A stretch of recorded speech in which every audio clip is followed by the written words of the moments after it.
Shots were fired at this Balcones Heights apartment complex parking lot after police say a suspicious shirtless man refused to put his hands up. When they met the suspect, he was pinned up between the two vehicles. They gave him verbal orders to show his hands. From what I just talked to my officers, he was retreating further in between the vehicles. Didn't display his hands with his hands in his pockets. Balcones Heights Police Chief John Jahanara says residents called 911 to report the man was making threats with what appeared to be a gun. The officers had their weapons drawn. We're giving him verbal commands to show his hands.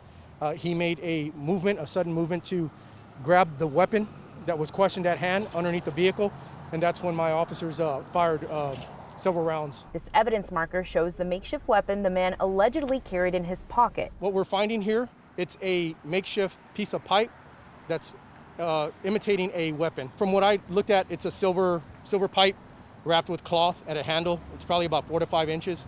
So I'm not sure, unless you're an expert from far away, I'm sure that's why the residents probably took it as what it was. 2 veteran officers of 19 and 9 years are now under administration leave as the investigation carries out. The next step is to identify the suspect, who remains in the hospital after being shot once in the right knee. When they were trying to identify him, he was very apologetic after the shooting, from what I understand, to my officers, apologizing for the incident. And but when my detectives got here and were trying to identify him, he was refusing to identify himself. Balcones Heights investigators have wrapped up their end of the investigation, but the scene remains active as Texas Rangers will now begin their own investigation to identify if or not these officers handled the situation correctly.